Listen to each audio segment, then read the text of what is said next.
పోటీ పరీక్షలకు ప్రిపేర్ అవుతున్నటువంటి అభ్యర్థులకు గ్రూప్స్ అడ్డా తరఫున ప్రత్యేకంగా స్వాగతం. నేను మీ విజయ్ సార్. ఆంధ్రప్రదేశ్ రాష్ట్ర ప్రభుత్వం కావచ్చు, ఇటు తెలంగాణ కావచ్చు, ప్రత్యేకించి జాబ్ క్యాలెండర్ను రూపొందించబోతున్నటువంటి యొక్క తరుణంలో రాబోయేటటువంటి గ్రూప్ 2కు సంబంధించి ప్రధానంగా 2 తెలుగు రాష్ట్రాలలో ఉన్నటువంటి అభ్యర్థులు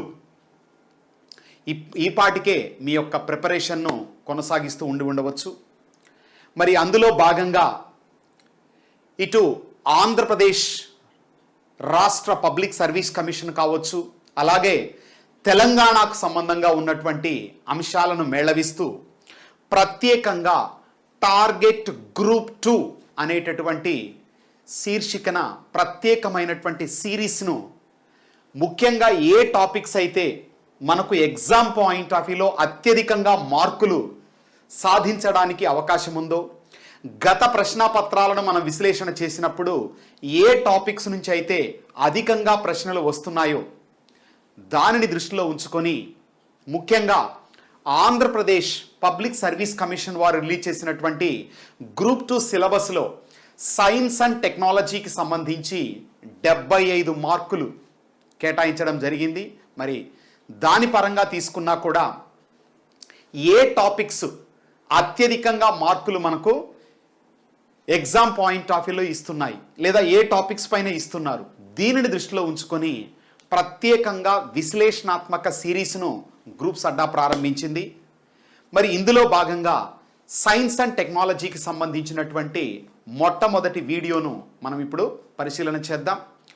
మరి ఇక్కడ మీరు తీసుకుంటే మొత్తం మనకు Andhra Pradesh public service commission release చేసినటువంటి గ్రూప్ 2 సిలబస్ పరంగా చూసుకున్నప్పుడు పేపర్ 2లో 75 మార్కులకు గాను సైన్స్ అండ్ టెక్నాలజీ అనేటటువంటిది ఒక ఇంపార్టెంట్ అంశముగా చేర్చారు.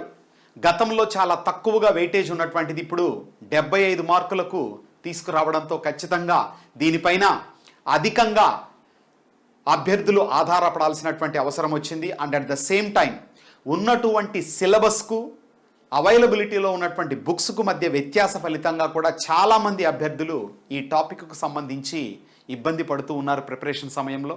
మరి వీళ్ళందరినీ దృష్టిలో ఉంచుకొని సమర్థవంతమైన, సంక్షిప్తమైన, తరువాత నాణ్యతతో కూడుకున్నటువంటి క్లాసెస్ను మీ ముందుకు తీసుకురావడానికి గ్రూప్స్ అడ్డా, నేను మీ విజయ్ సార్ ప్రత్యేకంగా ప్రయత్నం అనేది ప్రారంభించాం. మరి ఇక్కడ గ్రూప్ 2 పరంగా ఒక్కసారి సైన్స్ అండ్ టెక్నాలజీ సిలబస్ను గనక మనం తీసుకుంటే మొత్తము 5 చాప్టర్లు ఇందులో భాగంగా ఇవ్వడం జరిగింది. సో మొట్టమొదటి చాప్టర్గా టెక్నాలజీ మిషన్స్ అనేటటువంటిది ఉంటుంది. మొట్టమొదటి టాపిక్గా టెక్నాలజీ మిషన్లు.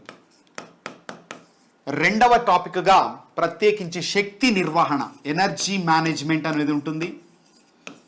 శక్తి నిర్వహణ. మూడవ టాపిక్గా మనకు ఈ యొక్క ఆవరణ వ్యవస్థ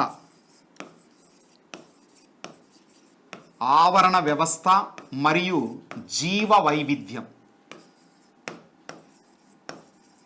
ఆవరణ వ్యవస్థ మరియు జీవ వైవిధ్యం అనేటటువంటి మూడవ చాప్టర్. ఇక 4వ చాప్టర్గా మనం తీసుకున్నప్పుడు ప్రధానంగా ఇక్కడ వ్యర్థాలకు సంబంధించినటువంటి నిర్వహణ. సో వ్యర్థాల నిర్వహణ.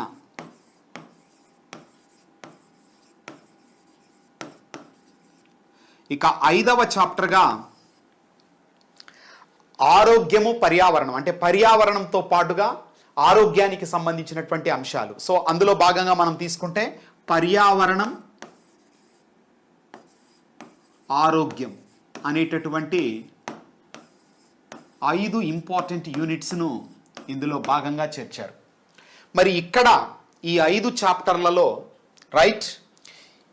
ఈ యొక్క శక్తి నిర్వహణ కావచ్చు, తర్వాత ఆవరణ వ్యవస్థ జీవ వైవిధ్యము కావచ్చు, నెక్స్ట్ పర్యావరణ ఆరోగ్యము కావచ్చు, వీటితో పాటుగా వ్యర్థాలకు సంబంధించినటువంటి నిర్వహణ పరంగా ఏ అంశాలైతే మనకు గ్రూప్ 2 పరంగా ఎగ్జామ్ పాయింట్ ఆఫ్ వ్యూలో తీసుకున్నప్పుడు ఎంత డెప్త్ వరకు అయితే మనకు అవసరమో వాటి పరంగా ప్రత్యేకంగా గ్రూప్స్ అడ్డా ఆన్లైన్ క్లాసెస్ను నేను తీసుకోవడం జరుగుతుంది. సో కాబట్టి ఇక్కడ నాణ్యతతో కూడుకున్నటువంటి క్లాసెస్ను మీ ముందుకు తీసుకురావడానికి ఎప్పుడూ కూడా గ్రూప్స్ అడ్డా అనేటటువంటిది తన ప్రయత్నం చేస్తూనే ఉంటుంది. మొట్టమొదటిగా ఆన్లైన్ రంగంలో తనకంటూ ముద్రణ వేసినటువంటి యొక్క గ్రూప్స్ అడ్డా ద్వారా ప్రత్యేకంగా ఈ యొక్క విశ్లేషణాత్మక సిరీస్ను మీ ముందుకు తీసుకొస్తున్నాం. మరి అందులో భాగంగా ఈ క్లాస్లో ఈ యొక్క వ్యర్థాలకు సంబంధించి కావచ్చు, ఇటు ఆవరణ వ్యవస్థ రిలేటెడ్గా కావచ్చు, మనం చూసుకున్నప్పుడు ఒక ఇంపార్టెంట్ అంశముగా ఉండేటటువంటి టాపిక్కే ఈరోజు మనం డిస్కస్ చేయబోతున్నాం. అదే బయో రెమిడియేషన్.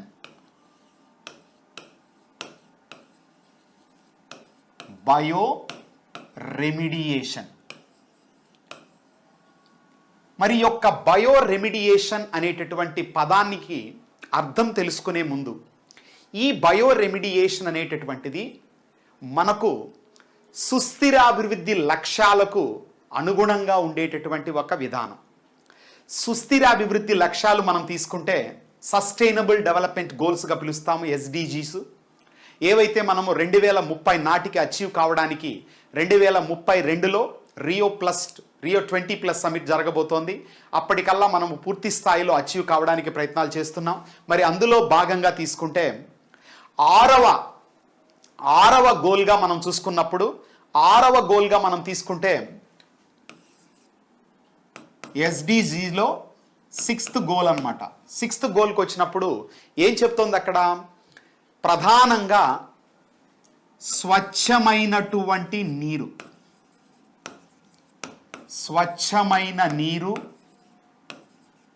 మరియు పారిశుద్ధ్యం అనేటటువంటిది ఒక ఇంపార్టెంట్ ఎస్డిజిగా ఉంది. దీనితో పాటు 14th గోల్గా మనం తీసుకుంటే 14వ గోల్గా లైఫ్ బిలో వాటర్, అంటే జలచర జీవుల రక్షణ. జలచర జీవుల రక్షణ అనేటటువంటిది one of the important goal. అలాగే 15th గోల్ తీసుకుంటే భూచర జీవుల రక్షణ, లైఫ్ ఆన్ ద అర్త్.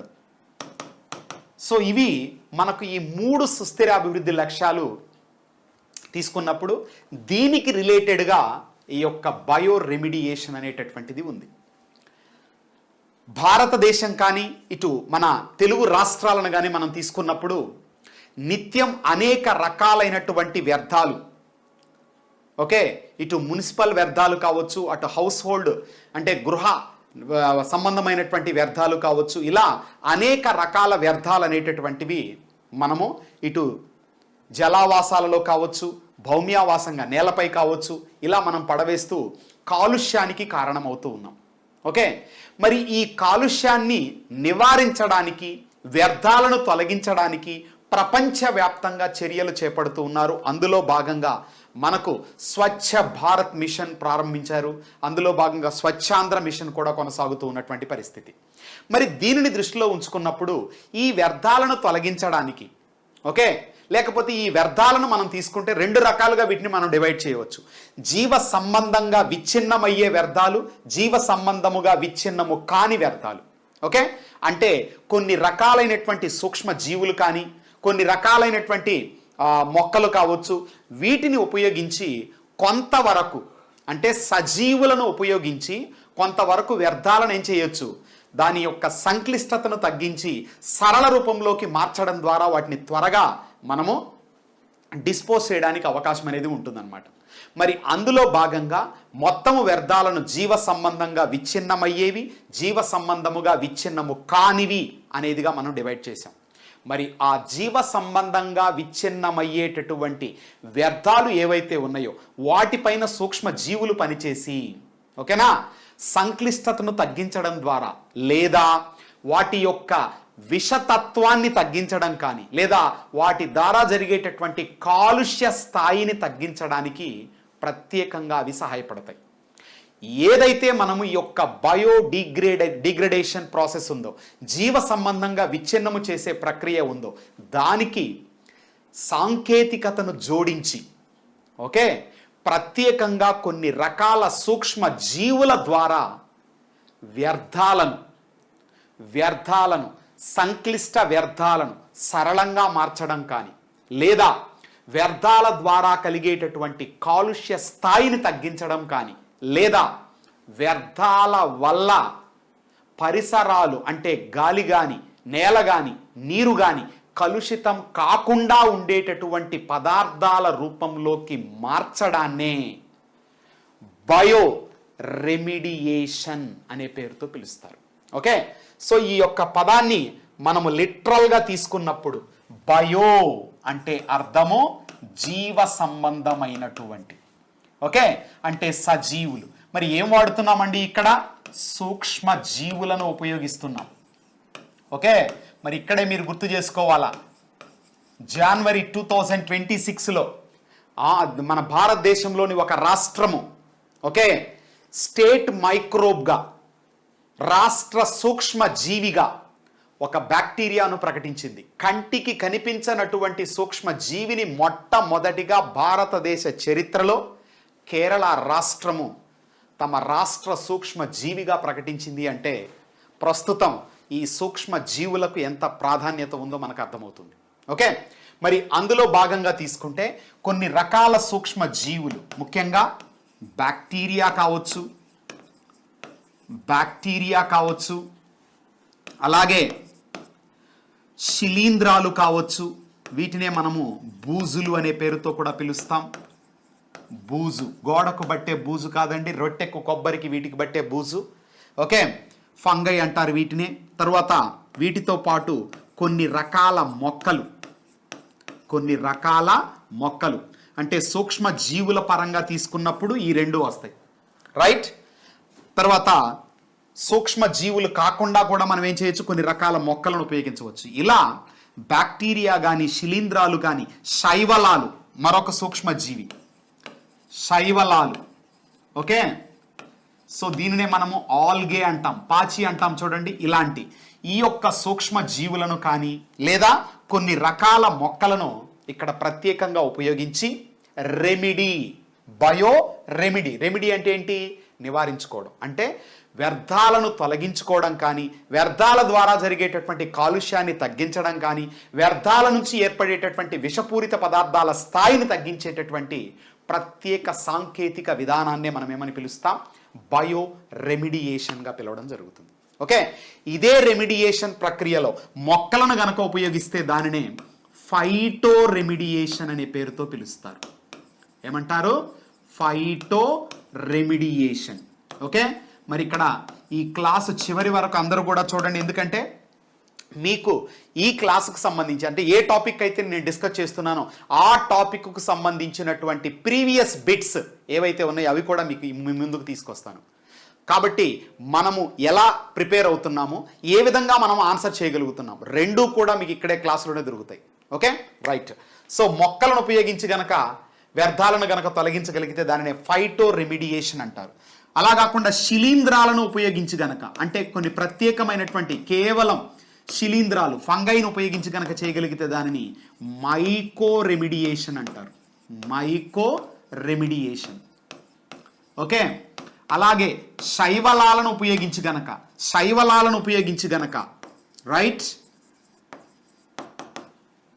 వ్యర్థాలను తొలగిస్తే దానిని ఫైకో రెమిడియేషన్ అంటారు. ఫైకో రెమిడియేషన్. ఇట్లా ప్రత్యేకించి ఈ బయో రెమిడియేషన్కు అనుబంధంగా ఫైటో రెమిడియేషన్ కావచ్చు, మైకో రెమిడియేషన్ కావచ్చు, ఫైకో రెమిడియేషన్ వాడతారు. మరి ఇక్కడ గుర్తుంచుకోండి, శైవలాల యొక్క అధ్యయనాన్ని ఫైకాలజీ అంటాం, శిలీంధ్రాల యొక్క అధ్యయనాన్ని మైకాలజీ అనే పేరుతో పిలుస్తారు. Okay, right. సో అది ఈ యొక్క బయో రెమిడియేషన్ అనేటటువంటి పదానికి అర్థము. ఇది సస్టైనబుల్ డెవలప్మెంట్ గోల్స్లో 6వ, 14వ, 15వ గోల్స్కు లింకప్గా ఉండేటటువంటి ఒక important topic plus important process. Okay, right. మరి అసలు ఈ బయో రెమిడియేషన్ అనేటటువంటిది ఏ విధంగా చేస్తారు? సూక్ష్మజీవులను వాడుతున్నామంటున్నాం, బ్యాక్టీరియాలను ఉపయోగిస్తున్నాము, శిలీంధ్రాలను ఉపయోగిస్తున్నామని చెప్తున్నాము కదా. మరి ఇలా ఉపయోగించి చేసేటటువంటి యొక్క బయో రెమిడియేషన్ ప్రాసెస్లో ప్రధానంగా ఏ బ్యాక్టీరియాలను మనం ఉపయోగించవచ్చు? ఎందుకంటే కేవలం ఆ ప్రాసెస్ను తెలుసుకోవడం మాత్రమే కాదండి, ఇక్కడ ఏ సూక్ష్మ జీవులను ఉపయోగిస్తున్నాం అనేటటువంటి అంశాల పట్ల కూడా మనకు ప్రాథమిక అవగాహన అనేది ఇక్కడ ఉండాలి. ఓకే, సో ఇందులో భాగంగా మీరు తీసుకుంటే బ్యాక్టీరియాకు సంబంధించి బ్యాక్టీరియాలలో అనేక రకాల జాతులు మనకున్నాయి. ఓకే, ఇందులో ప్రధానంగా బ్యాసిల్లస్ ప్రజాతికి చెందినటువంటి బ్యాసిల్లస్. ఓకే, సో సర్వసాధారణంగా ఒక జీవికి 2 పదాలతో పేర్లు పెడతారు, ఒకటి ప్రజాతి, 2 జాతి. So genus and species. Okay, so ప్రజాతి నామం అనేటటువంటిది విస్తృత అర్థంతో ఉంటే, జాతి అనేటటువంటిది దగ్గర సంబంధం కలిగిన లక్షణాన్ని సూచిస్తుంది. మరి అలా మనం తీసుకుంటే బ్యాక్టీరియాలలో అనేక ప్రజాతులు ఉన్నాయి, అందులో బ్యాసిల్లస్ అనేటటువంటిది ఒక ప్రజాతి. ఈ బ్యాసిల్లస్కు సంబంధించినటువంటి ఓకేనా, బ్యాసిల్లస్ సంబంధించినటువంటి కొన్ని ప్రజాతుల లిస్టు మీకు జాతుల లిస్టులు ఇక్కడ ఇస్తున్నాను చూడండి. బ్యాసిల్లస్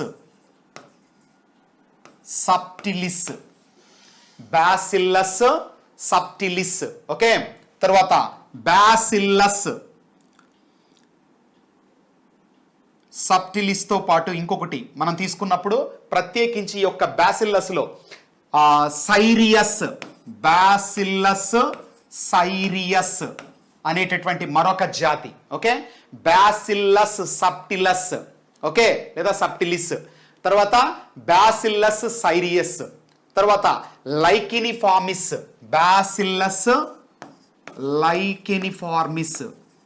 సో ఇవి ప్రత్యేకంగా బ్యాసిల్లస్ ప్రజాతికి చెందినటువంటి జాతులు, రైట్. ఈ జాతులను బ్యాక్టీరియాల పరంగా ఎక్కువగా ఉపయోగిస్తారు.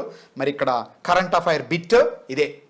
జనవరి 2026లో కేరళ రాష్ట్రము ఏ సూక్ష్మ జీవిని తమ రాష్ట్ర సూక్ష్మ జీవిగా స్టేట్ మైక్రోబ్గా డిక్లేర్ చేసింది అంటే that is nothing but Bacillus subtilis.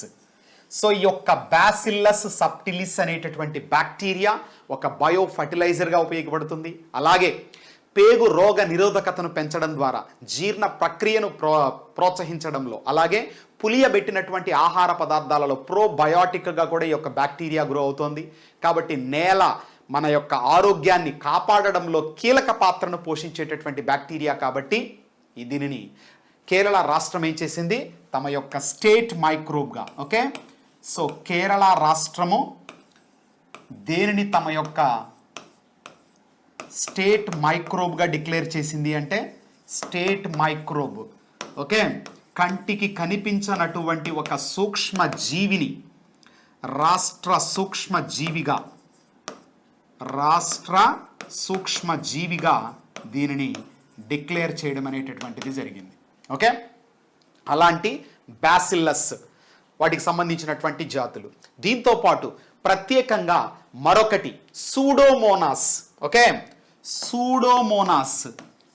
So ఈ యొక్క సూడోమోనాస్లో మనం తీసుకున్నప్పుడు పుటిడా మీరు వినుంటారు, సూడోమోనాస్ పుటిడా. ఓకే, ఆయిల్ స్లిక్, ఏదైతే మనకు షిప్పుల ద్వారా ఆయిల్ ట్రాన్స్పోర్టేషన్ ఎక్స్పోర్ట్ ఇంపోర్ట్ జరిగేటప్పుడు ఆ ఆయిల్ అనేటటువంటిది ఏమవుతుంది, లీక్ అవుతుంది.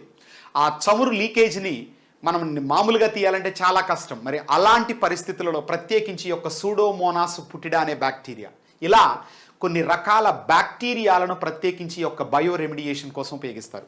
అలాగే కొన్ని రకాల శిలీంధ్రాలను కూడా ఇందుకు వాడతారు. ఓకే, కొన్ని రకాల శిలీంధ్రాలు, ఫంగై అని చెప్పాం కదా. సో కొన్ని రకాల శిలీంధ్రాలకు వచ్చినప్పుడు ఆస్పర్జిల్లస్, అలాగే ట్రైకోడెర్మా లాంటి కొన్ని ప్రత్యేక శిలీంధ్రాలను, ఓకే, ఆస్పర్జిల్లస్ ప్రజాతికి చెందినటువంటి కొన్ని రకాల జాతులను, అలాగే ట్రైకోడెర్మా, వీటిని శిలీంధ్రాల పరంగా. ఇక శైవలాల పరంగా తీసుకున్నప్పుడు శైవలాల పరంగా తీసుకున్నప్పుడు క్లోరెల్లా. ఓకే, ఇది చాలా ఇంపార్టెంట్ బిట్ జనరల్ స్టడీస్లో. ఏంటంటే క్లోరెల్లా స్పేస్ ఫుడ్గా మనకు అంతరిక్షానికి వెళ్ళినప్పుడు ఆహారంగా దేనిని ఉపయోగిస్తారు, ఆక్సిజన్ వనరుగా ఏది ఉపయోగపడుతుందంటే క్లోరెల్లా చెప్పాలా. అలాగే సెనిడెస్మస్, క్లోరెల్లా, సెనిడెస్మస్ లాంటి కొన్ని రకాల శైవలాలను ప్రత్యేకించి ఈ యొక్క బయో రెమిడియేషన్లో ఉపయోగిస్తారు. ఓకే, సో అలా మనం ఇక్కడ చూసుకున్నప్పుడు బయో రెమిడియేషన్ పరంగా ఉపయోగపడే బ్యాక్టీరియాలు, అలాగే శిలీంధ్రాలు, నెక్స్ట్ శైవలాలు, ఇలా ఈ సూక్ష్మ జీవులను ఉపయోగించి కానీ లేదా మొక్కలను ఉపయోగించి కానీ చేసేటటువంటి యొక్క ప్రాసెస్నే మనము బయో రెమిడియేషన్గా మనం పిలవడం జరుగుతుంది.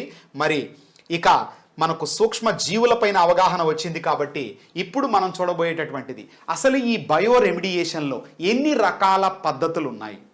Okay, what is the methodology behind performing this particular bio remediation process. మరి ఈ బయో రెమిడియేషన్కి సంబంధించి మనం చూసుకున్నప్పుడు ప్రధానంగా బయో రెమిడియేషన్ అనేటటువంటిది రెండు ఇంపార్టెంట్ పద్ధతులు ఇందులో భాగంగా ఉన్నాయి. ఏంటా రెండు పద్ధతులు? నంబర్ 1, రెండు పద్ధతులు ఇందులో భాగంగా ఉంటాయండి. మొట్టమొదటిది వచ్చేసి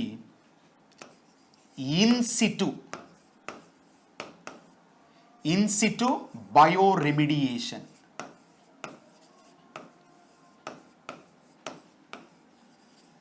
in situ bio remediation. Okay, so in situ bio remediation, in situ bio remediation. Number 2, ex situ bio remediation. In situ, ex situ రెండు పదాలు గుర్తుపెట్టుకోవాలా. ఇన్ అంటే లోపల, ఎక్స్ అంటే బయట. ఓకే, సో ఇక్కడ ఇన్సిటు బయో రెమిడియేషన్ అంటే ఎక్కడైతే వ్యర్థాల ఉత్పత్తి జరుగుతోందో ఆ వ్యర్థాలు ఉత్పత్తి అయ్యే ప్రాంతంలోనే, okay, where there is production of the waste, there itself the degradation process takes place. అలా అక్కడే దాన్ని విచ్ఛిన్నము చేస్తే దాన్ని ఏమంటాం? ఇన్సిటు బయో రెమిడియేషన్ అంటారు. అలా కాకుండా కాలుష్యం జరుగుతున్నటువంటి ప్రాంతంలోకి కొన్ని రకాల సూక్ష్మ జీవులను అదనంగా చేర్చి అక్కడ మనం గనక చేస్తే దాన్ని ఎక్సిటు బయో రెమిడియేషన్గా పిలుస్తారు. So in situ is nothing but with in the place where the waste is generated. If it is done away from the waste generated place, then we can call it as what? Ex-situ bioremediation. So in-situ bioremediation, ex-situ bioremediation. ఓకేనా? మరి యొక్క in-situ బయోరెమిడియేషన్లో మనం తీసుకున్నప్పుడు అనేక పద్ధతులు ఇందులో భాగంగా ఉన్నాయి. మరి ముఖ్యంగా 3 మనకు ఎగ్జామ్ పాయింట్ ఆఫ్ వ్యూలో ఇంపార్టెంట్. సో ఇన్-సిటు బయోరెమిడియేషన్లో ప్రధానంగా మనం తీసుకున్నప్పుడు ఉండేటటువంటి పద్ధతులు తీసుకుంటే నంబర్ 1 బయో వెంటింగ్. సో మొట్టమొదటి పద్ధతి ఏంటండి? Bio venting. Venting very very important ఇది. తర్వాత bio sparging. Bio sparging, bio venting, bio sparging. ఇక మూడవది bio augmentation. Bio augmentation. Okay, so ఈ విధంగా 3 రకాలుగా, right? So bio venting, bio sparging and bio augmentation అనేటటువంటి 3 పద్ధతులు ఈ యొక్క ఇన్సిటు సంరక్షణలో ప్రధానంగా మనం ఉపయోగిస్తాం. మరి ఇక్కడ బయో వెంటింగ్ అంటే ఏంటి? బయో వెంటింగ్ అంటే అర్థము ఎక్కడైతే విచ్ఛిన్న ప్రక్రియ జరగాలో, సంక్లిష్ట వ్యర్థాలను సరళంగా మార్చాలో ఆ ప్రాంతంలోనే ఆక్సిజన్ను ప్లస్ ప్రత్యేకమైనటువంటి పోషకాలను, ఓకేనా? సో ప్రత్యేకంగా కొన్ని రకాల పోషకాలు, ఎందుకంటే కొన్ని రకాల సూక్ష్మ జీవులు కొన్ని పోషకాలు ఉన్నప్పుడే అక్కడ బాగా పెరుగుతాయి. తర్వాత ఈ జీవ సంబంధంగా విచ్ఛిన్నమయ్యే వ్యర్థాల పరంగా చూసుకున్నప్పుడు మనకు సూక్ష్మ జీవుల పరంగా వస్తే కొన్నేమో ఆక్సిజన్ను ఉపయోగించుకొని వ్యర్థాలను విచ్ఛిన్నం చేస్తాయి, కొన్ని ఆక్సిజన్ను వినియోగించుకోకుండా వ్యర్థాలను విచ్ఛిన్నం చేస్తాయి. మరి దాని పరంగా తీసుకున్నప్పుడు ఆక్సిజన్ ఉపయోగించుకొని కనుక విచ్ఛిన్నం చేస్తే వాటిని వాయు సహిత సూక్ష్మ జీవులుగా ఏరోబిక్ మైక్రోబ్స్గా పిలుస్తారు. ఏరోబిక్ మైక్రోబ్స్ అంటే ఆక్సిజన్ ఉపయోగించుకుంటాయి. మరి ఆక్సిజన్ వాడకుండా గనక విచ్ఛిన్నం చేస్తే వాటిని అనెరోబిక్ మైక్రోబ్స్గా పిలుస్తారు, అంటే అవాయు సూక్ష్మ జీవులుగా పిలుస్తారు. ఓకే, సో వాయు సహిత సూక్ష్మ జీవులు, అవాయు సూక్ష్మ జీవులు, ఏరోబిక్ మైక్రోబ్స్, అనెరోబిక్ మైక్రోబ్స్గా వాటిని అభివర్ణిస్తారు. మరి ఇక్కడ ఏరోబిక్ మైక్రోబ్స్ను ఉపయోగించినప్పుడు విచ్ఛిన్నత స్థాయి కానీ విచ్ఛిన్నత శాతము కానీ అధికంగా ఉంటుంది. ఉప ఉత్పన్నాలు అంటే కాలుష్యకాల స్థాయి తక్కువగా ఉంటుంది. ఓకే, కాబట్టి ఇక్కడ బయో వెంటింగ్లో ఏం చేస్తారంటే కొన్ని ప్రత్యేకమైన సూక్ష్మ జీవులను ద్రావణంలో కలపడం ద్వారా, కొన్ని పోషకాలను దానికి చేర్చడం ద్వారా, దానికి ఆక్సిజన్ను కూడా చేర్చడం ద్వారా ఏం చేస్తారు, ఆ ప్రాంతంలో ఎక్కడైతే వ్యర్థాలు ఏర్పడుతున్నాయో అక్కడ కలుపుతారు. దాని ఫలితంగా వ్యర్థాల యొక్క విచ్ఛిన్నత స్థాయి అధికమవ్వడం ఒకవైపు అయితే, సూక్ష్మ జీవులకు కావలసినటువంటి పోషకాలు ఆక్సిజన్ సమృద్ధిగా దొరుకుతున్నాయి కాబట్టి విచ్ఛిన్నత శాతం అనేది ఎక్కువగా ఉండి త్వరగా విచ్ఛిన్నం చేయడం అనేది జరుగుతుంది. That is called bio venting process.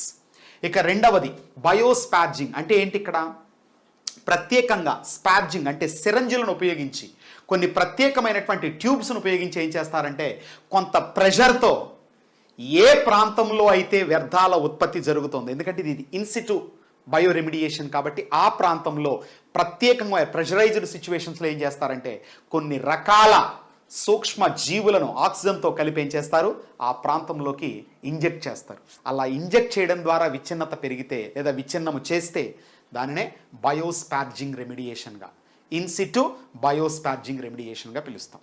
ఇక మూడవది బయో అగ్మెంటేషన్. అగ్మెంటేషన్ అంటే ఏంటి, ఇంక్రీజ్ చేయడం. అంటే అక్కడ ఉన్నటువంటి ఆక్సిజన్ లెవెల్ కావచ్చు, అక్కడ ఉన్నటువంటి పదార్థాల స్థాయిని కావచ్చు పెంచడం ద్వారా లేదా సూక్ష్మ జీవుల సంఖ్యను పెంచడం ద్వారా వ్యర్థాల విచ్ఛిన్నత రేటును అధికం చేసేటటువంటి ప్రక్రియనే బయో అగ్మెంటేషన్ అనే పేరుతో మనం పిలవడం జరుగుతుంది. Okay, right. సో కాబట్టి ఇవి ఇన్సిటు మెథడ్స్. ఇక ఎక్సిటు మెథడ్స్కి వచ్చినప్పుడు తర్వాత ఈ బయో రెమిడియేషన్ అనేటటువంటి దాని పరంగా చూసుకున్నప్పుడు నేల కాలుష్యము, జల కాలుష్యము ఈ రెండింటిలో చాలా కీలక పాత్రను పోషిస్తుంది. ఓకేనా, soil pollution and water pollution.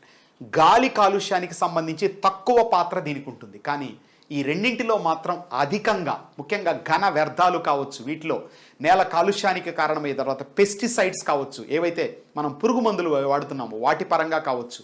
Okay, కాబట్టి వాయు మరియు నేల మరియు జల కాలుష్యానికి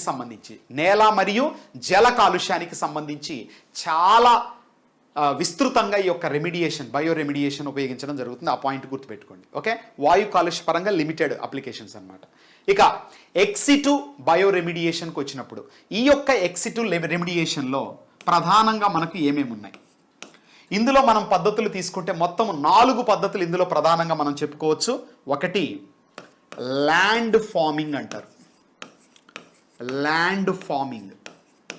సో దీనిని మనము దున్నడంతో చెప్పుకోవచ్చు, దున్నేటటువంటి ప్రక్రియ.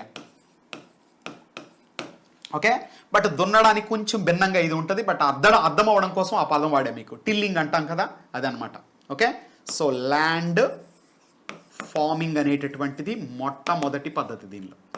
ఇక రెండవ పద్ధతిగా మనం తీసుకుంటే that is nothing but composting. Okay, so composting అనేటటువంటిది రెండవ పద్ధతిగా ఉంటుంది. సో ఈ యొక్క కంపోస్టింగ్కి వచ్చినప్పుడు మనం గుర్తుంచుకోవాల్సింది, కంపోస్ట్ అనేటటువంటివి 3 రకాలుగా మనం చెప్పుకోవచ్చు. సర్వసాధారణంగా మనకు గ్రామీణ ప్రాంతాలలో పశువుల యొక్క వ్యర్థాలు, మిగిలిన గడ్డి, మూత్రము, పేడ ఈ మొత్తం కలిపి ఒక దెబ్బగా వేస్తాం, పేడ దెబ్బలుగా పెట్టుకుంటారు. Okay, so that is called composting అంటాం. మరి అలాంటి కంపోస్టింగ్ వానపాములు, ఎర్త్ వామ్స్ను ఉపయోగించి కనుక చేస్తే వర్మీ కంపోస్టింగ్ అంటాం. ఓకే, తర్వాత అదే కంపోస్టింగ్ ప్రాసెస్ అంటే పంటను పెంచేటటువంటి నేలకు మంచి పోషకాలను అందించడం కోసం పచ్చి రొట్ట అని మరొకదాన్ని ఉపయోగిస్తారు. గ్రీన్ మాన్యూర్ అంటాం. ఏంటి గ్రీన్ మాన్యూర్ అంటే, ఇంతకుముందు ఏం చేసాం, వ్యర్థాలు ఆల్రెడీ ఉన్న వాటికి అది కుళ్ళబెట్టిన తర్వాత కుళ్ళిన తర్వాత తీసుకొచ్చి నేలలో కలిపాం. అలా కాకుండా విత్తనాలు నాటడానికి ముందుగానే కొన్ని ప్రత్యేకమైనటువంటి మొక్కలు, జీలుకు కానీ పిల్లి పెసర కానీ, ఓకేనా, ఇలాంటి వాటిని ఏం చేస్తాం, ముందు పొలంలో నాటుతాం. నాటిన తర్వాత ఆ మొక్కలు కొంత పెరిగిన తర్వాత వాటిని అలాగే ఉంచి దున్నుతాం, నీళ్లు పెట్టేస్తాం. దాంతో అవి అక్కడే కుళ్ళిపోయి దానిలో ఉండే పోషకాలు నేలకు కలపబడతాయి. సో ఈ విధంగా గనక చేస్తే that is called green manure, పచ్చి రొట్టగా అభివర్ణిస్తారు. కాబట్టి ఇక్కడ compost, green manure, vermi compost, ఈ 3 పదాలు గుర్తుపెట్టుకోండి. Okay, right. కంపోస్టింగ్ అనేటటువంటిది రెండవ ముఖ్యమైనటువంటి పద్ధతి. ఇక మూడవ పద్ధతిగా బయోపైల్స్. సో మీకు అదే చెప్పాను, ఈ బయో రెమిడియేషన్ అనేటటువంటిది కొంత సాంకేతికతను ఉపయోగించి జరిగేటటువంటి ప్రాసెస్. అందులో భాగంగా ప్రత్యేకించి కొన్ని రకాల సిలిండర్స్ లాంటివి కావచ్చు, లేదా కొన్ని రకాల గొట్టాల లాంటివి కావచ్చు తయారు చేసుకొని, లేదా కొన్ని రకాల కణాలను, సజీవ కణాలను ఉత్పత్తి చేసుకొని వాటి ద్వారా వ్యర్థాలను విచ్ఛిన్నం చేస్తే దాన్నే మనం బయోపైల్స్గా పిలుస్తాము. ఇక 4వదిగా మనం తీసుకున్నప్పుడు ఉండేటటువంటి పద్ధతే ఏమంటామంటే రియాక్టర్స్ అంటాం. Okay, so bio reactors. So ఈ యొక్క బయో రియాక్టర్స్కి వచ్చినప్పుడు ప్రత్యేకమైనటువంటి డివైస్ అంటే ఒక పరికరాన్ని మనం తయారు చేస్తాం. అందులో ద్రవ, వాయు, ఘన, ఈ 3 రకాలైనటువంటి వ్యర్థాలను విచ్ఛిన్నము చేయడానికి కావలసినటువంటి ఏర్పాట్లు చేసుకుంటాం. దాన్నే బయో రియాక్టర్స్గా పిలుస్తారు. ఇక బయోపైల్స్ చెప్పాను, ప్రత్యేక సజీవ కణాలను ఉపయోగించి విచ్ఛిన్నము చేసే ప్రాసెస్. ఈ కంపోస్టింగ్ అన్నప్పుడు సాధారణంగా మనం చేసేటటువంటి ప్రాసెసే. ఇక ల్యాండ్ ఫార్మింగ్ అంటే ఏం చేస్తాము, ఎక్కడైతే వ్యర్థాలు అధికంగా ఉన్నాయో వాటిని తవ్వి ఆ వ్యర్థాలను తొలగించి వేరే చోటకి చేరుస్తాం. అలా చేర్చినటువంటి వ్యర్థాలు అక్కడ విచ్ఛిన్నమైన తర్వాత వాటిని తీసుకొచ్చి ఇక్కడ కలిపేస్తాం. అంటే ఆల్రెడీ తయారు చేసినటువంటి ఒక ప్లాట్ఫామ్ మీదకి, ఒక బెడ్ మీదకి ఏం చేస్తాం, ఈ వ్యర్థాలు మొత్తాన్ని చేర్చి ముందుగా తవ్వి ఆ వ్యర్థాలన్నింటిని అక్కడికి తీసుకెళ్ళి పెడతాం. అవి ఎండిపోయిన తర్వాత లేదా అవి విచ్ఛిన్నమైన తర్వాత తీసుకొచ్చి దీన్ని కలుపుతాం. ఆ విధమైనటువంటి ప్రాసెస్నే ఏమని పిలుస్తారు, ఈ యొక్క ల్యాండ్ ఫార్మింగ్గా మనం పిలవడం జరుగుతుంది. ఇక కంపోస్టింగ్, బయోపైల్స్, బయో రియాక్టర్స్ అనేటటువంటివి వీటిని ఉపయోగిస్తాం. ఓకే, మరి వీటితో పాటు జల కాలుష్యాన్ని, ఓకే, నీటిలో ఉండే కాలుష్యకాలను తొలగించడం కోసం ప్రత్యేకంగా మురుగునీరు ప్రవహించేటటువంటి కాలవల వెంబడి, అర్థమవుతుందా, మురుగు నీరు ప్రవహించే కాలవల యొక్క గట్ల పైన, ఒడ్డు ఉంటుంది కదా, కాలువ మధ్యలో ఉన్నప్పుడు అటు ఇటు కట్టలు కట్టి ఉంటాం కదా, ఆ కట్టల పైన, ఓకే, ఆ బౌండరీస్ పైన ఏం చేస్తారు, ప్రత్యేకంగా యూకలిప్టస్ను పెంచుతారు. ఏం పెంచుతారు, యూకలిప్టస్. ఫైటో రెమిడియేషన్లో భాగంగా అది వస్తుందండి. ఈ యూకలిప్టస్ ప్లాంట్స్ ఏం చేస్తాయంటే ఆ మురుగునీటిని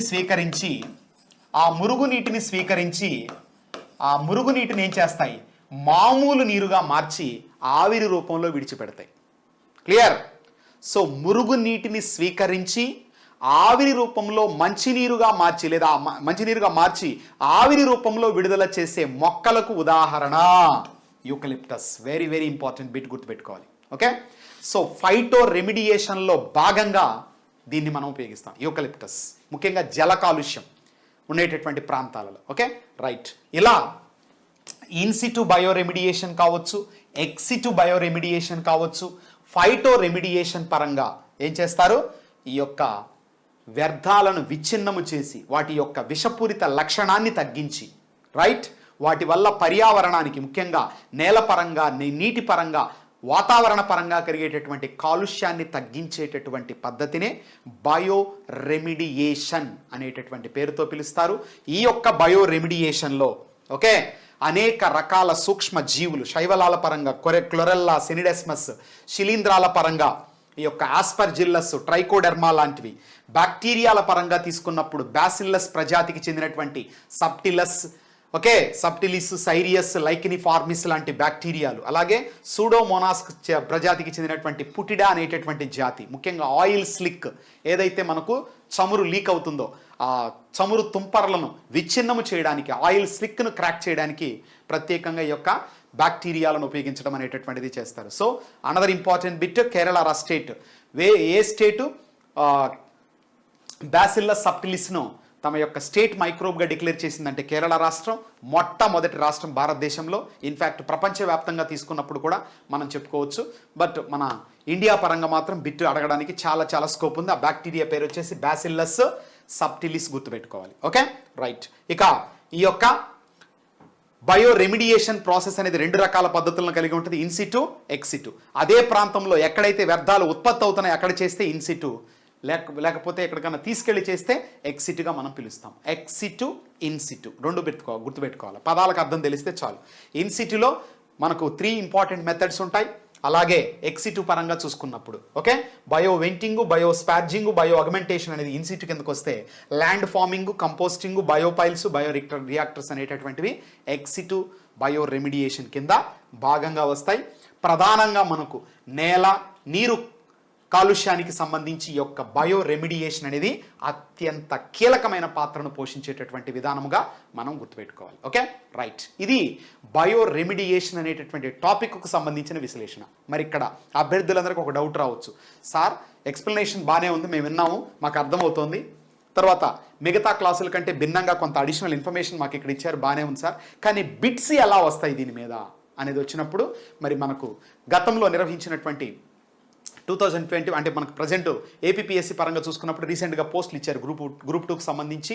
మరి ఆ గ్రూప్ 2కు సంబంధించినటువంటి పేపర్లో ఈ యొక్క టాపిక్ రిలేటెడ్గా ఓకే ఏ బిట్స్ మనకు అడుగున్నారు, ఒక్కసారి ఈ బయో రెమిడియేషన్కు సంబంధించినటువంటి బిట్స్ మనం ఇప్పుడు చూద్దాం. చూడండి, ఇక్కడ మొట్టమొదటి బిట్గా, which of the following is not an example of bio remediation technique? క్రింది వాటిలో ఏది బయో రెమిడియేషన్ పద్ధతికి ఉదాహరణ కాదు? పేపర్ 2లో మనకి ఇచ్చినటువంటి ప్రశ్న ఇది. ఓకే, సో ఏమంటున్నాడు చూడండి, oil spill cleanup using bacteria. బ్యాక్టీరియాను ఉపయోగించి చిందిన చమురుని శుభ్రపరచడం. ఎస్, చిందిన చమురుని దేన్ని ఉపయోగించి? బ్యాక్టీరియా, కాబట్టి ఇది ఒక బయో రెమిడియేషన్ పద్ధతి. తర్వాత using plants to absorb pollutants, కాలుష్య కారకాలను తొలగించడానికి మొక్కలను ఉపయోగించడం. మరి మొక్కలను ఉపయోగిస్తే ఏమంటాము? Phyto remediation. యూకలిప్టస్, మురుగునీటి కాలువల వెంబడి మనం పెంచడం ద్వారా శుద్ధి చేయడం నీటిని. ఓకేనా? తర్వాత బర్నింగ్ కంటామినేటెడ్ సాయిల్. సో కలుషితమైన మట్టిని కాల్చడం. మట్టిని కాల్చడం అనేది బయో రెమిడియేషనా? చూద్దాం, కాదది. బట్ ఇంకో ఆప్షన్ కూడా మిగిలింది కాబట్టి సేంద్రియ వ్యర్థాలను కంపోస్ట్ చేయడం. మరి ఎక్సిట్ చేస్తున్నాం కదా, కాబట్టి ఇక్కడ ఇచ్చినటువంటి 4 ఆప్షన్స్ పరంగా చూసుకున్నప్పుడు బర్నింగ్ కంటామినేటెడ్ సాయిల్, 3వ ఆప్షన్ కలుషితమైన మట్టిని కాల్చడం అనేది బయో రెమిడియేషన్ పద్ధతికి ఉదాహరణ కాదు. Not an example of bio remediation. Okay, so option 3 is the right answer for this question. Okay, next, how does in situ bioremediation differ from ex situ bioremediation? In situ bioremediation ex situ bioremediation నుండి ఏ విధంగా భిన్నంగా ఉంటుంది అంటున్నాడు. దేని నుంచి ఏది భిన్నంగా చెప్పాలా? In situ bioremediation X situ bioremediation నుంచి చాలా భిన్నంగా. మరి ఇన్ సిటు అని చెప్పి ఏం చెప్పుకున్నాం? ఎక్కడైతే వ్యర్థాల ఉత్పత్తి జరిగిందో అక్కడే, మనకు స్వచ్ఛ భారత్ మిషన్లో భాగంగా కూడా అదే, ఎక్కడైతే వ్యర్థాలు ఏర్పడుతున్నాయో అక్కడే వాటిని విభజించడం ద్వారా, వాటిని వేరు చేసుకోవడం ద్వారా ఓకేనా ఈజీగా డిస్పోజ్ చేయొచ్చు అనేటటువంటి లక్ష్యంతో మనకి యొక్క స్వచ్ఛ భారత్ మిషన్లో భాగంగా ప్రత్యేకమైనటువంటి బిన్స్, డబ్బాలు ఇస్తున్నారు, డస్ట్బిన్లు, అవునా కాదా? రైట్. మరి ఇక్కడ మనం తీసుకుంటే ఎలా డిఫరెంట్ చూద్దాం. ఆప్షన్ 1లో it is more expensive and involves transport of contaminants. ఇది చాలా ఖరీదైనది మరియు కలుషితాల రవాణాలను కలిగి ఉంటుంది. సో అది కాదు, ఎందుకంటే రెండు కూడా కొంత ఇబ్బంది అయినటువంటివి. ఎందుకంటే మైక్రోబ్స్ను ఉపయోగించడం అనేది ఇస్ నాట్ ఈజీ థింగ్, కాబట్టే మనం అది. తర్వాత ఇది నేరుగా ప్రదేశము సైటు వద్ద, అంటే ప్రదేశం వద్ద కలుషితమైన పదార్థాన్ని బాగు చేస్తుంది. It treats contaminated material directly at the site. Yes, consider చేయొచ్చు ఆప్షన్. బట్ చూద్దాం. It uses chemicals instead of microbes. So రసాయనాల బదులు సూక్ష్మ జీవులను ఉపయోగిస్తున్నాం కాబట్టి దాన్ని బయో రెమిడియేషన్గా పిలిచాం. దీనికి మరింత తవ్వకం అవసరం. It requires more excavation. So ఇక్కడ ఏమంటున్నాడు, ఈ తవ్వే పద్ధతి కానీ ఇవన్నీ చూసుకున్నప్పుడు బయో రెమిడియేషన్కి రిలేటెడ్గా ఉన్నాడు. మరి ఇక్కడ ఏమన్నాడు, ఇన్సిటు ఎక్సిటు నుంచి ఏ విధంగా భిన్నంగా ఉంటుంది అంటున్నాడు. సో కాబట్టి ఇక్కడ కంటామినేటెడ్ మెటీరియల్ని ఎక్కడైతే ఉత్పత్తి అవుతున్నాయో నేరుగా ప్రదేశం వద్దే ఎక్కడైతే ఉత్పత్తి జరుగుతుందో, వ్యర్థాల ఉత్పత్తి జరుగుతుందో అక్కడే వాటిని విచ్ఛిన్నం చేసేటటువంటి ప్రక్రియ. ఓకే, మరి భారతదేశంలో మనం తీసుకున్నప్పుడు ఈ ప్రాసెస్ అనేది కొంత ఖరీదైనటువంటిది, సూక్ష్మ జీవులతో సంబంధం కలిగినటువంటిది. ఓకే, వాటిని ఆ ప్రాంతానికి చేర్చడం కావచ్చు, లేదా ఇక్కడ టెంపరేచర్ కానీ pH కానీ ఇలాంటి ఆక్సిజన్ లెవెల్స్ కానీ ఇవన్నీ కూడా కీలక పాత్రను పోషిస్తాయి. కాబట్టి భారతదేశంలో డిపార్ట్మెంట్ ఆఫ్ బయోటెక్నాలజీ ఓకే నీరి యొక్క సహకారంతో ప్రత్యేకించి కొన్ని స్టార్టప్ ప్రోగ్రామ్స్ కావచ్చు, ఈ యొక్క బయోటెక్నాలజీ విభాగం వారు దీనిని పర్యవేక్షిస్తూ దానికి సంబంధించినటువంటి విధి విధానాలు రూపకల్పన చేస్తూ ఉన్నారు. రాబోయేటటువంటి రోజుల్లో ఖచ్చితంగా దీని యొక్క సక్సెస్ రేట్ ఎక్కువగా భారతదేశంలో ఉండబోతుందనేది మనం ఇక్కడ గుర్తుంచుకోవాలా. Okay right. ఇక నెక్స్ట్ బిట్ తీసుకుంటే, what is the primary application of bioremediation? Bioremediation యొక్క ప్రాథమిక వినియోగం దేనికి? వాయు కాలుష్యం, నేల కాలుష్యం, శబ్ద కాలుష్యం, నీటి ద్వారా వచ్చే వ్యాధులు. ఓకే, మరి ఇక్కడ మీకు ఆల్రెడీ చెప్పాను, ఎయిర్ అనేటటువంటిది తక్కువగా ఉంటే ఉంటుంది. ప్రాథమికంగా దేనిలో వాడుతామంటే జల. ఓకేనా, బట్ వ్యాధులు అన్నాడు కాబట్టి ఇక్కడ మనం దీన్ని పక్కన పెట్టొచ్చు. సో ఆప్షన్ 2 నేల కాలుష్యం, సాయిల్ కంటామినేషన్ అనేది సరైనటువంటి ఆన్సర్గా మనకి ఇక్కడ ఉంటుంది. Okay right. ఇక లాస్ట్ తీసుకుంటే, which of the following bioremediation techniques is used to treat oil spills? చమురు చిందులను శుద్ధి చేయడానికి క్రింది వాటిలో ఏ బయోరెమిడియేషన్ పద్ధతిని ఉపయోగిస్తారు? ఓకే, అంటే ఆ ప్రాంతంలో ఎక్కడైతే ఆయిల్ స్లిక్ జరిగిందో అక్కడికి ఏం చేస్తాము, కొన్ని ప్రత్యేకమైనటువంటి సూక్ష్మ జీవులను చేర్చడం ద్వారా, లేదా అక్కడ ఉన్నటువంటి సూక్ష్మ జీవుల స్థాయిని పెంచడం అనేది చేయడం ద్వారా త్వరగా ఆ ఆయిల్ యొక్క రసాయన స్వభావాన్ని విచ్ఛిన్నం చేసి, by catalysing the chemical nature of that particular oil slick, దాన్ని ఏం చేస్తాం, త్వరగా డిస్పోజ్ చేయడం జరుగుతుంది. మరి ఆ ప్రకారం చూసుకున్నప్పుడు ఫైటో రెమిడియేషన్ మొక్కలు ఉపయోగించేది, బయో వెంటింగ్ ఆక్సిజన్ పోషకాలను పెంచేది, మైకో రెమిడియేషన్ శిలీంధ్రాలు. కాబట్టి ఇక్కడ bio augmentation is the correct option for this question. Okay, so ఈ విధంగా ఈ యొక్క టాపిక్కు సంబంధించినటువంటి ప్రశ్నలు మనకు ఉత్పన్నమవుతున్నాయి. కాబట్టి ప్రతి అభ్యర్థి కూడా ప్రశ్నాపత్రం యొక్క స్థాయిలో డెప్త్ను మనం చూసుకున్నప్పుడు ప్రతి టాపిక్కు సంబంధించినటువంటి సంపూర్ణ అవగాహన ఉండాలి అనేటటువంటిది ఇక్కడ మన లక్ష్యం. మరి అందులో భాగంగానే ప్రత్యేకించి గ్రూప్స్ అడ్డా ద్వారా మీకు ఈ యొక్క సైన్స్ అండ్ టెక్నాలజీకి సంబంధించి, అలాగే గ్రూప్ 2కు సంబంధించినటువంటి అంశాలను ఒక ప్రత్యేకమైనటువంటి సిరీస్ రూపంలో ఏవైతే మనకు ఎగ్జామ్ పాయింట్ ఆఫ్ వ్యూలో అవసరం అవుతున్నాయో, అధికంగా మార్కులు ఇస్తున్నాయో వాటిని ప్రత్యేకంగా మీ ముందుకు తీసుకురావడం జరుగుతుంది. మరి యొక్క అవకాశాన్ని మీరు ఉపయోగించుకొని రాబోయేటటువంటి పోటీ పరీక్షల్లో విజేతగా నిలబడతారని ఆశిస్తూ I wish you all the best. Thank you.